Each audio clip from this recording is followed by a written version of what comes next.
Hello everyone, स्वागत है आप सबका विजन कैम क्लासेस के प्लेटफॉर्म पे। और देखिए, अब आज हम लोग जो क्वेश्चन सॉल्व करने वाले हैं वो आपका ग्राउंड वाटर डिपार्टमेंट एग्जाम 2024 जो भी आपके 2025 में इसका एग्जाम हुआ है। ठीक है, ग्राउंड वाटर डिपार्टमेंट का है। केमिस्ट्री क्वेश्चन डिस्कस करेंगे। सेम जूनियर केमिस्ट का जो आपका एग्जाम हुआ था आर्चीज डिपार्टमेंट का, कौन सा आर्चीज डिपार्टमेंट का 2025 में हुआ था। इसमें से कम 8 से 9 क्वेश्चन आए थे किसमें, आपके फर्स्ट ग्रेड में। तो मैं उम्मीद कर रहा हूँ कि जो ये ग्राउंड वाटर डिपार्टमेंट का जूनियर केमिस्ट का एग्जाम हुआ है इसमें से भी आपको कम से कम 5 या 6 क्वेश्चन देखने को मिलेंगे आपके सेकंड ग्रेड में। तो हर एक क्वेश्चन इंपॉर्टेंट है। चलिए स्टार्ट करते हैं। पहला क्वेश्चन क्या है, in the given option the molecule that has more than one type of bond length.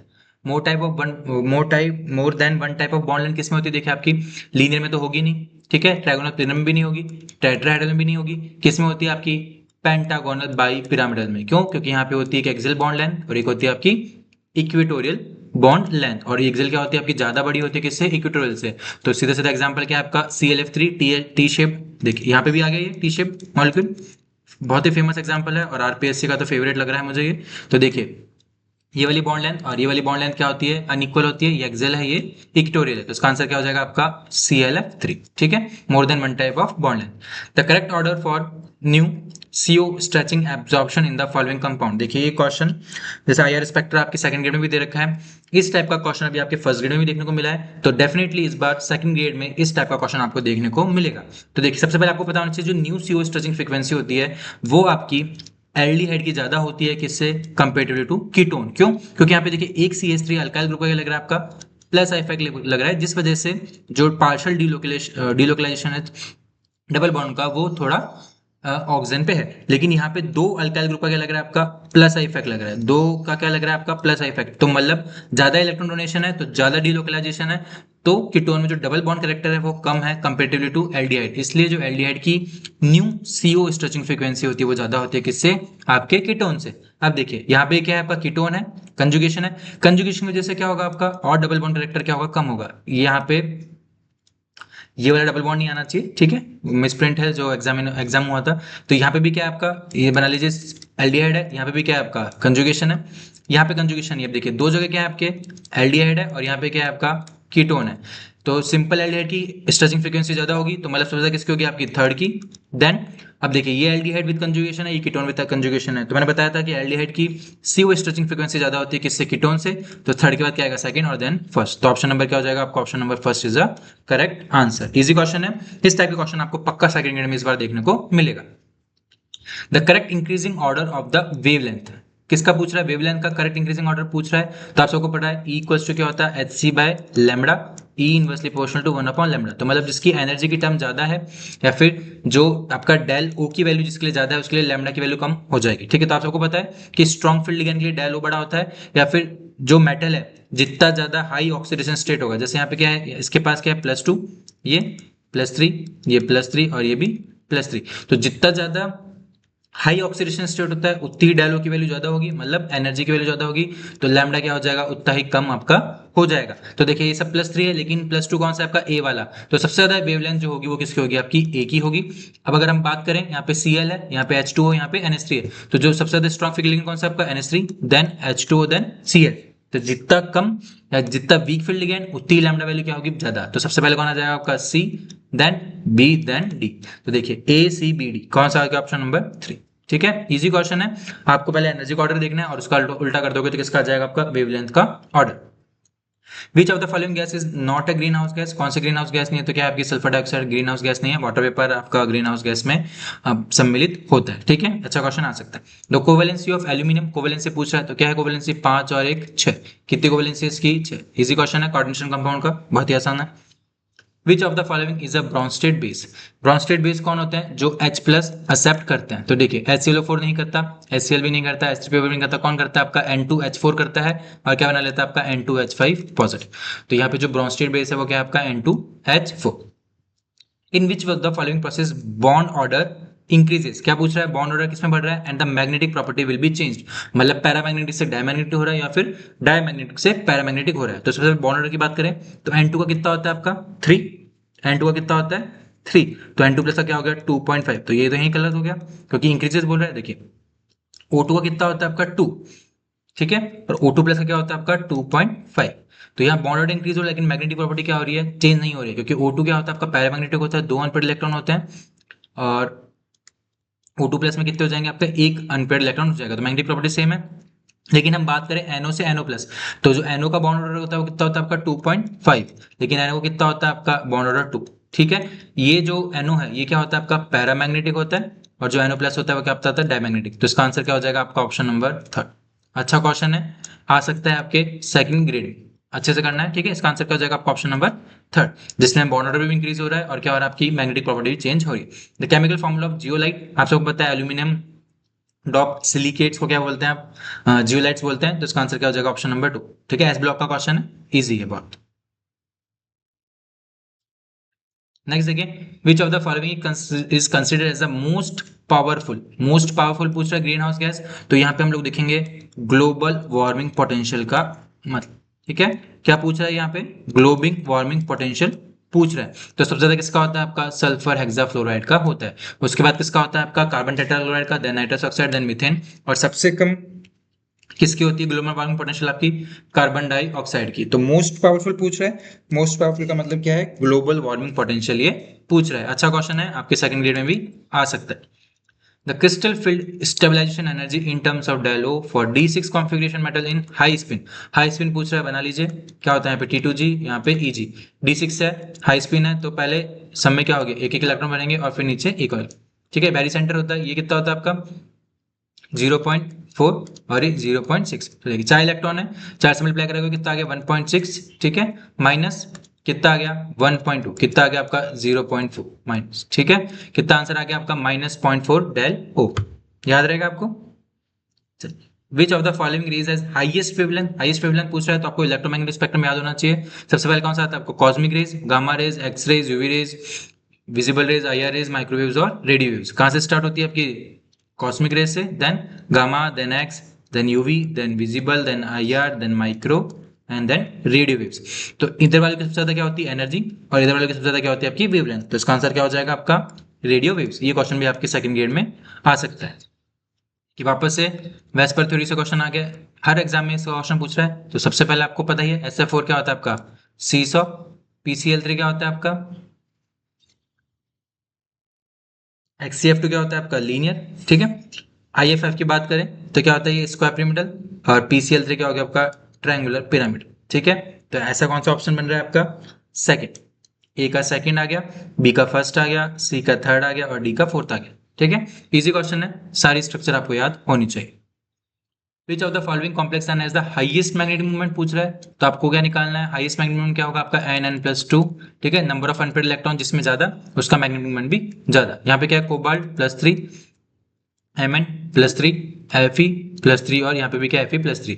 अब देखिए अनपेयर्ड इलेक्ट्रॉन्स आपको देखना है, तो देखिए यहाँ पे क्या आपका स्ट्रॉन्ग फील्ड लिगैंड है, स्ट्रॉन्ग फील्ड लिगैंड है, दोनों ही में केस में क्या होंगे, पेयरिंग होगी। तो उस वजह से जो आपके अनपेयर्ड इलेक्ट्रॉन है वो क्या हो जाएंगे, कम हो जाएंगे। तो अब हम बात करें Fe+3 की, Fe+3 क्या होता है आपका D5, और साथ में क्या है हाई स्पिन, तो कितने अनपेयर्ड इलेक्ट्रॉन है पे 5। और कोबाल्ट+3 की बात करें तो क्या हो जाएगा D6, तो यहाँ पे अनपेयर्ड इलेक्ट्रॉन कितने हैं 4। तो ज्यादा अनपेयर्ड इलेक्ट्रॉन इसमें आपके फर्स्ट वाले में, तो इसका आंसर क्या हो जाएगा आपका Fe(F6-3). ठीक है। इजी क्वेश्चन है, इस टाइप के क्वेश्चन आपके देखने को मिल सकते हैं। ये क्वेश्चन भी बहुत बार पूछा गया है। Metal present in Wilkinson catalyst hydrogenation के लिए काम में आता है, क्या होता है आपका RH। विल्किंसन कैटलिस्ट क्या होता है आपका RHCl PPS3 का थ्राइस, ये क्या होता है आपका Wilkinson catalyst. Identify the set of molecules having central atom with lone pairs at equatorial position. Lone pairs किस में आना चाहिए आपके, इक्वेटोरियल पोजीशन पे, मतलब किसकी बात कर रहा है, ट्राइगोनल बाइपिरामिडल की स्ट्रक्चर की बात कर रहा है। और वो किसके केस में है आपके SF4 एंड ClF3 के केस में। इसका स्ट्रक्चर क्या होता है आपका सीसॉ, शेप शब्द में पढ़िए, और ClF3 क्या होता है आपका T शेप स्ट्रक्चर होता है। अच्छा क्वेश्चन है, आ सकता है। Which of the following metal carbonyl has no bridging group, किसमें नहीं होता है, तो क्या है इसका आंसर OH3CO12। कैसा स्ट्रक्चर होता है इसका, OS OS और OS, और सबके पास क्या होते हैं, चार चार कार्बोनिल कंपाउंड होते हैं। तो यहाँ पे एक भी ब्रीजिंग कार्बोनिल कंपाउंड नहीं होता है। Fe3CO12 की बात करूँ तो यहाँ पे कितने ब्रीजिंग कार्बोनिल होते हैं, 2।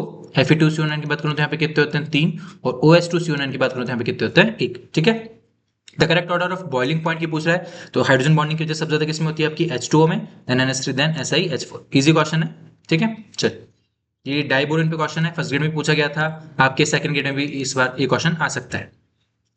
It has two types BH bond, पहले स्ट्रक्चर बना लेंगे आप सब, H H और यहाँ पे H, यहाँ पे H, यहाँ पे H और डायब्रोन बन गया, ठीक है। It has two type of BH bond, सही बात है, ये टर्मिनल है और ये ब्रिजिंग है, दोनों की बॉन्ड लेंथ क्या होती है, इक्वल होती है, करेक्ट है।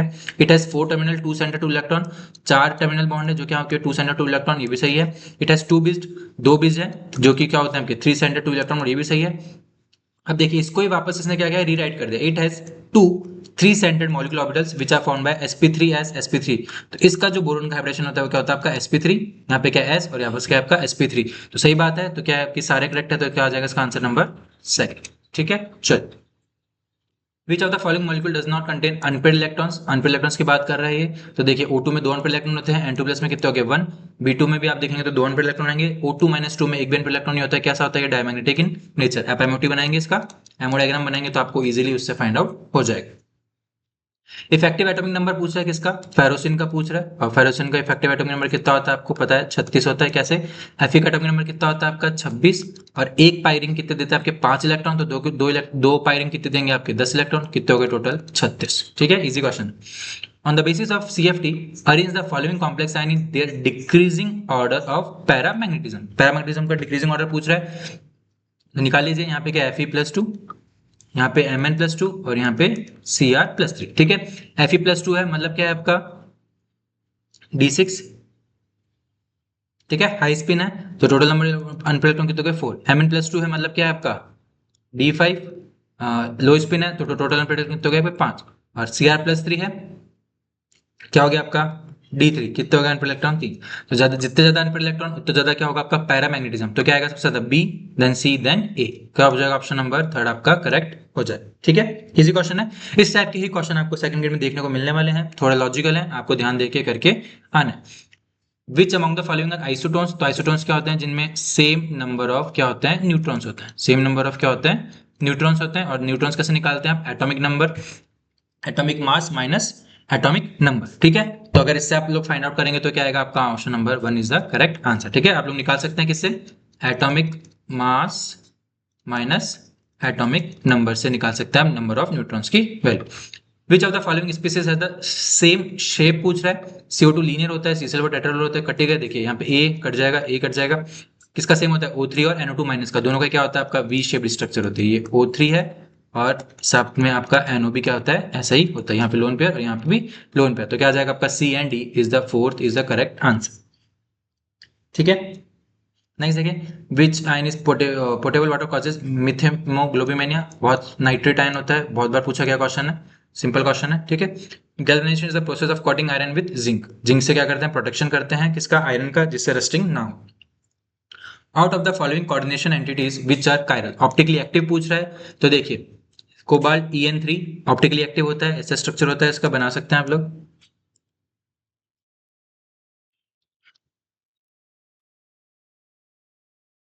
ठीक है, मिरर इमेज शो करता है, ऑप्टिकली एक्टिव होता है। सिस की बात करें हम Cr Cl और वापस क्या आपका ऑक्सलेट आयन है, ठीक है, बना लीजिए आप, यहाँ पे OX लिख देता हूँ, यहाँ पे भी क्या लिख देता हूँ मैं ऑक्सलेट। ये भी क्या करता है आपका मिरर इमेज शो करता है, लेकिन ट्रांस नहीं करता है, क्यों, क्योंकि देखिए यहाँ पे Cr हो गया, यहाँ Cl, यहाँ पे Cl, oxalate ion, oxalate ion क्या होता है यहाँ पे आपका मिरर या प्लेन प्रेजेंट होता है, क्या प्रेजेंट होता है सिग्मा, इस वजह से क्या आपका ऑप्टिकली इनएक्टिव होता है। और सिस प्लेटिनम है, स्क्वायर प्लेनर कॉम्प्लेक्स, तो स्क्वायर प्लेनर कॉम्प्लेक्स में तो आपकी क्या होती है सिग्मा होता ही होता है, तो वो भी क्या हो जाएगा आपका ऑप्टिकली इनएक्टिव, तो only A and B are आपका ऑप्टिकली एक्टिव कंपाउंड्स, ठीक है। The oxide of which of the following two elements are mainly responsible for acid rain, तो आपको पता है कौन कौन सा आपका sulphur and nitrogen. In UV spectrum of any substance which transition give rise to an observation at longer wavelength, longer wavelength पूछ रहा है, तो आपको ऑर्डर पता है, सबसे पहले क्या होता है आपका sigma to sigma star, then n to sigma star, then pi to pi star, then आपका एन टू पाई स्टार। सबसे ज्यादा एनर्जी इसकी होती है तो लैम्डा सबसे कम इसका हो गया, सबसे एनर्जी कम इसकी तो लैम्डा क्या हो गया सबसे ज्यादा, क्या आ जाएगा option, option number 2, easy question है। The new CO stretching band in IR spectrum, देखिए कार्बोनिल की जो स्ट्रेचिंग फ्रीक्वेंसी आती है वो जनरली किस पे आती है आपकी 1650 से 1830, ठीक है, याद रखना है। ये वाला तो आपका हाइड्रोजन बॉन्डिंग में होता है और ये दोनों क्या आपका बेंडिंग वाइब्रेशन है जो आपको याद नहीं रखनी है, ठीक है। तो ये क्वेश्चन देखिए, ये वाला क्वेश्चन मुझे लग रहा है इस बार पक्का आएगा, 3-4 एग्जाम में पूछा जा चुका है ये अभी भी में, तो इसको ध्यान रखना है आपको, वेरी इंपॉर्टेंट, ठीक है। लास्ट है जो number of possible stereoisomer for this complex. देखिए ये भी इसी है। अब देखिए यहाँ पे ये वाला जो कॉम्प्लेक्स है इसके दो बना सकते हैं आप, एक तो बना सकते हैं सिक्स और एक बना सकते हैं आप ट्रांस। पहले मैं सिक्स बनाऊं, देखिए कोबाल्ट H2O, अभी मैंने ऊपर बताया आपको क्या बनाना है आपको, ऑक्सलेट आयन, मीरे में शो करता है, तो यहाँ टोटल नंबर ऑफ स्टीरियोआइसोमर क्या हो जाएंगे आपके सिस के दो। लेकिन ट्रांस में क्या होता है आपका, आपका प्लेन प्रेजेंट होता है, क्या होता है, प्लेन प्रेजेंट होता है, जिस वजह से ये मिरर इमेज शो नहीं करेगा। तो एक स्टीरियोआइसोमर हो गया ट्रांस का और दो किसके हो गए आपके सिस के, तो टोटल कितने हो गए आपके तीन। तो टोटल नंबर ऑफ आइसोमेरिज्म की स्टीरियोआइसोमर क्या हो जाएंगे आपके तीन। ठीक है, तो ये सारे क्वेश्चन थे जो आपके ग्राउंड वाटर डिपार्टमेंट के एग्जाम में पूछे गए हैं जूनियर केमिस्ट में। तो इससे 5 से 6 क्वेश्चन मैं मांग के चल रहा हूँ कि पक्का आएंगे। एक एक इसमें जो कंसेप्ट है वो इंपॉर्टेंट है। अगर किसी भी आपको कंसेप्ट में किसी भी क्वेश्चन में डाउट हो तो प्लीज कमेंट सेक्शन में आप कमेंट करके पूछ सकते हैं। Thank you.